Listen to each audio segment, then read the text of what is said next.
So at the start of last year, I set two goals. One of them being to memorize a third of the Quran while also balancing school, work, and just life in general. And number two was building a Quran memorization system where I could revise and memorize every single day without it feeling too difficult. And alhamdulillah, as we're approaching the end of the year, I can actually say that I completed these goals much faster than I actually thought. Because over the last year, I finally stopped treating my Quran journey and honestly life as a whole as a game I would only play when I had the motivation, when I had the energy. And I actually finally started treating it like a protocol, a repeatable system that gave me momentum. And that was way different than when I first started and I just had the ups and downs of memorizing and falling off. So inshallah, in this video, you're not just going to hear my story, but you're going to get the exact framework, inshallah, of how to actually replicate this in your life. The daily structure, the mindset shifts, and inshallah, the bulletproof plan to actually stay consistent with this in the long term. If you've been waiting for a turning point, inshallah, this right here might just be it. So if you've been keeping up with the documentation of this channel, you would know that I started memorizing Quran actually while in college, while also balancing a part-time job on the side. But just by doing that, just by staying consistent with it, alhamdulillah, I've got to the point now where I've memorized just over 10 juz of the Quran. And I tried documenting all the lessons from this, the tips, the what to do, the what not to do. And by doing this, I also built a community of brothers who are all striving for that same goal to, inshallah, complete the Quran. And by talking with tons of people who are also on this journey, trust me when I say a lot of the pitfalls you are facing are the same ones other people are facing, the same ones even I face. But I noticed time and time after again, after trial and error, after talking with people, that all of it really stems back to the one root issue, which is not having a system. Because the people in that community honestly weren't that different from me. And the truth is that if you're watching this right now, you're also probably not that different from me. Like me, you may have just had a normal Western upbringing. You learned a few surahs when you were a kid, but you never really decided to, I really want to try on this memorization. I really want to go all in on this memorization, maybe until later in life. And that's when people usually get hit with the regret of only I memorized when I was younger, if only I took it seriously when I was younger. And now I'm too old, I'm too busy, I don't have that much time to memorize. And most people just quit and never even look to start their journey. Or if they do start their journey, they start it temporarily, they do good for maybe a few weeks, few months, and then they just kick it and then fall off entirely. But trust me when I say I wouldn't actually have probably made it this far in my Quran journey. But alhamdulillah, a lot of it comes just from creating that system and by result having the momentum to keep going. Because if you were like me, you didn't really have the thought or the desire to memorize while growing up, you have to understand that this is a totally foreign habit to you. You don't actually have a system, you're really just acting on emotion. Maybe you get a spike of iman and you want to memorize a few times or you want to take this seriously and then you fall off. But you never actually built the structure. This is why so many people have times where they're really on the memorization and then they take months or years falling off, but then they want to recover it and they just keep going on this up and down trend. It's because you feel like you're pushing something uphill or that you're doing something that's against the grain, against what you're naturally used to. But inshallah, I'm about to give you the exact system, how I actually believe that anyone, whether you're beginner, intermediate, advanced, whatever your background is, can consistently begin memorizing and revising new Quran pages. And by sticking with this with just maybe a few weeks, few months, that is where the momentum is unlocked. And that is where the real progress is unlocked. Where you look back on a few months and you realize you covered multiple juz of the Quran where maybe in the beginning you didn't even know how to read a page with correct tajweed. I'm going to take you through the reasoning of each one of these habits and how to actually structure it in your day-to-day. Because the truth is there's actually not that much information from people who are in similar situations to me and you. You're not in any program or system that gives you that accountability like a school or something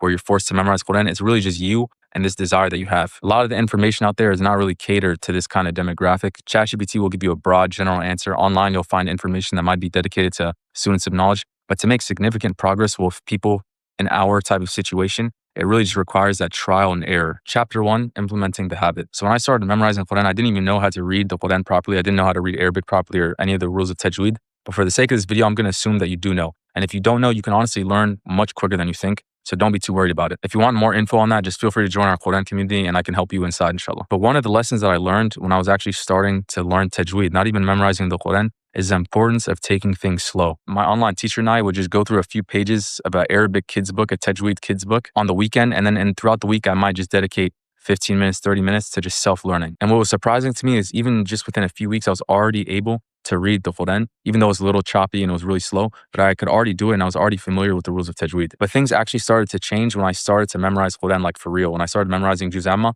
I had this idea in my mind that I wanted to make fast progress and I was, I guess, excited because I was just starting. So I wanted to make as much progress as possible. I changed my approach and I was going way too intensely for my actual stage of where I was at. I remember even sometimes my house was too loud, so I would go in the car and just spend 1 to 2 hours in the car by myself trying to memorize a page. And then before you know it, I would look back on the week and realize, yeah, those days where I was really intense, but most of the days I found it so difficult that I didn't even want to memorize that day. If I was actually wise about it, instead of dedicating maybe 2 hours, 3 days a week, if I were to just do 30 minutes, but every single day of the week, I would have actually memorized and made more progress that way. And this is a recurring theme. Whenever you look up online or just throughout history how to memorize Quran, how to do this, you're always going to find that one word, consistency. It's much better to just stay consistent, even if it's for a small amount, especially in the beginning, because you have to understand that the goal right now isn't to actually really memorize. The goal is so you can actually make it a habit that is seamlessly fitting into your life. It's way more important for someone who's just starting to have this focus that I want to make this a habit. I don't really care yet about how much I memorize, as long as it's a habit that's not too difficult for me, that I can abide by every single day. The truth is, in a year's time, that person will make way more progress than the person who just started too intensely. Just this alone is probably why so many people quit memorizing Quran, because you approach it from an angle of it's too big or it's too difficult. But if you just break it piece by piece of whatever you can handle at that particular time, you'll be able to abide by your routine way more consistently. And once you see that you're consistently memorizing, that's when you can start upping the amount of time you're dedicating to memorization. Chapter 2, break your session into 2 blocks. So now, inshallah, assuming that you actually are going to go about memorization the correct way and starting with only what you can handle and starting slow, now you can actually kind of go about the routine, the method of memorization. And this is where it requires a little bit of trial and error, because everyone's routine, everyone's schedule looks a little bit different. You might have classes at a particular time, you might have work at a particular time, but inshallah, I'm just going to try to give you the fundamentals that I use. And if you're in that Western schedule, one of the best ways that I personally found that's helped me stay consistent on this path is by breaking your memorization and revision into 2 separate blocks. This means that in one of your blocks, let's say the revision block, that is only dedicated to revising other things that you memorized in the past. That is just a pure revision. Then in your second block, your memorization block, that is when you actually do new memorization. You start memorizing new pages of the Quran that you weren't familiar with. And if you're a morning person, you have a lot of energy and focus in the morning, I'd actually recommend that you do your memorization block first thing in the morning after you wake up, because memorization actually requires you to kind of sit down and focus. Whereas revision, you can kind of go like throughout your day doing. You could do it while you're driving, while you're commuting, etc. But if you're not, have your memorization block later in the day where you have that time of just focus, no distractions, just to memorize however much your goal is of the Quran. And if you want methods or techniques of memorizing, feel free to join our community, inshallah. The link's in the description. However, the non-negotiable part of all of this is going to be the revision. I can't even put into words how frustrating it is to have memorized big portions of the Quran, and then when you revisit it later down the line, realizing how much you forgot. And I can't really blame anyone but myself, because I remember all the times where I had the time to revise, but I would tell myself, no, I want to just keep memorizing. I want to keep making progress. And it's because we all have the desire to, let's keep memorizing so we can see, I've memorized X juz, or I've got this far so far in my hifz. But in reality, you actually don't really have it memorized because of how much you've forgotten in the past. Trust me when I say you want to avoid this at all costs, because this feeling alone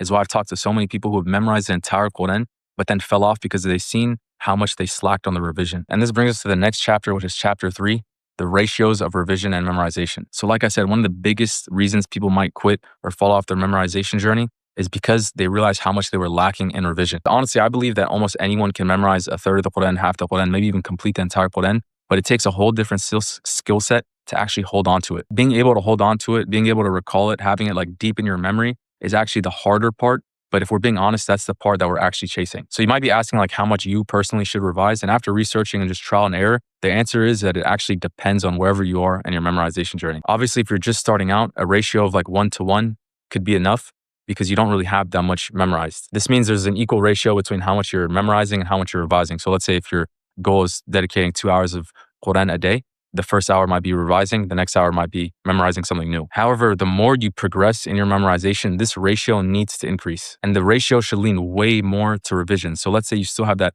2 hours, but this time you've already had time to memorize 3 juz or 5 juz under your belt. Now it needs to change to maybe a 3-to-1 ratio where 90 minutes out of your 2 hours is just going to revision, and then 30 minutes is going to new memorization. And this is the boring and true answer that I wish I could go back in time and tell myself when I was earlier on, because there's so much of the Quran that I forgot just because I didn't really abide by this rule. Because like I said, we all want to prioritize memorization because it's the cool thing on paper to say I memorized this much, or yeah, I made it this far in my Quran journey. But the real thing that actually is accounted for, the real thing that matters is retention. It's way better to make slower progress, but being really good with your revision than just speed memorize everything and then after a week just have all of it forgotten. Chapter 4, tracking everything and accountability. Arguably the most important step of this entire system is having accountability. If we're being honest, all of us know exactly what we need to do to hit our goals. Maybe if it's not even just Quran, maybe other life goals, we all know what to do. We just don't do it. And whether you look at science, history, or just even your personal experience, you know one of the main ways to actually get yourself to do something is by putting yourself in an environment of where other people are essentially forcing you to do it. I learned this early on because even though I got an online sheikh mainly just to learn how to read Arabic or to learn tajweed, I still, even to this day, meet with them because I see the benefit of just revising Quran with them every weekend and how that gives me the motivation to stay on the journey. When you have someone who's messaging you, hey, join the call, hey, we're having a memorization test next weekend, hey, how's it going? Or just checking up on you even, it changes the entire way you view this journey. It's no longer something that you just do when you feel like, oh, you're comfortable, you have the iman or the energy to do it. You do it even on the days you don't want to because you have this feeling that, oh, I have to. If it was really just up to me, I couldn't even tell you how many times I would just delay it, underperform, or just be lazy in regards to my hip journey. And I even found a study that shows that this is just really a natural phenomenon. In 2016, a meta-analysis of 138 studies found that interventions that increase progress monitoring also increase goal attainment. Meaning that when someone's monitoring what you're doing, when someone's like, you have that coach, you have that mentor, you have that form of accountability, it's way more likely you're actually going to achieve that particular goal. This is why things like HIPT programs, cohorts, or even communities are so beneficial, is because that is actually what gets people to start acting right. Part of the reason I even started documenting this on YouTube, where I've really not really seen anyone else doing it, is because I kind of knew of this. I knew that if I started saying things publicly, started documenting this publicly, it would make me way less likely to have like a lazy day or a lazy week where I didn't memorize or I didn't revise at all because I had this form of accountability. This doesn't mean you got to publicize everything. This doesn't mean you have to book a one-way trip to Yemen and just start memorizing there. But you can do this on micro levels to inshallah help your hip journey. Find online programs, teachers, or even communities where people are memorizing, where you can join and actively participate, because all of this is a form of accountability. So you actually stay way more motivated on your journey. And another form of accountability is by tracking everything. For this entire journey, I've used a habit tracker. I've used Notion to create my routine around memorizing when and where I'm going to memorize. I've used like Google Sheets to track where I'm at in my memorization, the progress and the progress speed I'm doing. And all of this is a visual form that you can directly see of how you're performing. Because if we're being honest, it's really common for people to feel like they're memorizing 1 hour, 2 hours. But if you were to actually time how long they were doing it, like the focused amount of time they dedicated to it, it may just be 10 to 15 minutes. When you start timing yourself, when you see it visually in front of you, how much input you're doing to this process, you'll start to realize maybe why you're progressing really slow or where you're lacking. There should be no excuse of why you don't have a habit tracker, why you're not tracking all of your Quran progress, because this is way more valuable, this is way more meaningful than the stuff we got going on just in day-to-day life. Because like I said, if someone in our situation who's doing this solo, you're not in like an actual in-person program, you're not in some student of knowledge type school system, and you're just in the Western world working or going to school or whatever, it's really up to you. All this stuff is on your plate to take control of, to track, and to really know exactly like where you're headed and your hip journey. And this actually brings me to my final point in this system, which is your digital environment. Whether you like it or not, we're heading into a time where more and more people will essentially spend most of their lives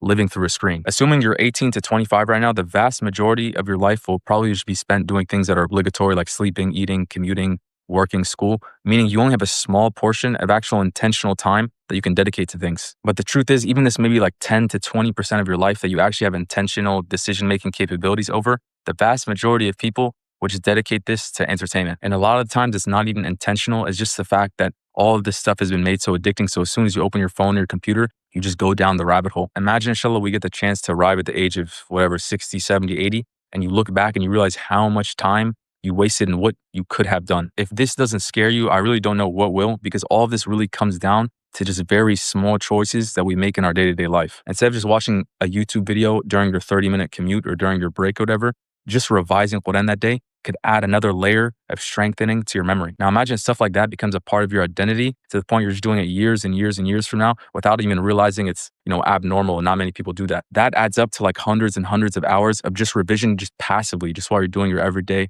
stuff. And the truth is, the more and more explicit and addicting technology just gets normalized and released, this is only going to get worse. So right now, literally today, is the time to take control.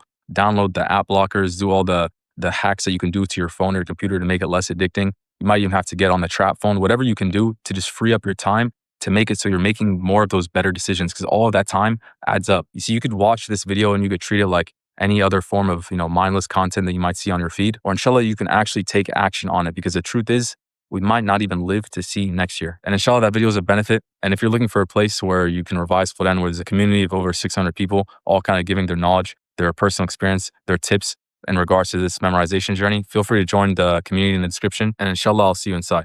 Assalamu alaikum.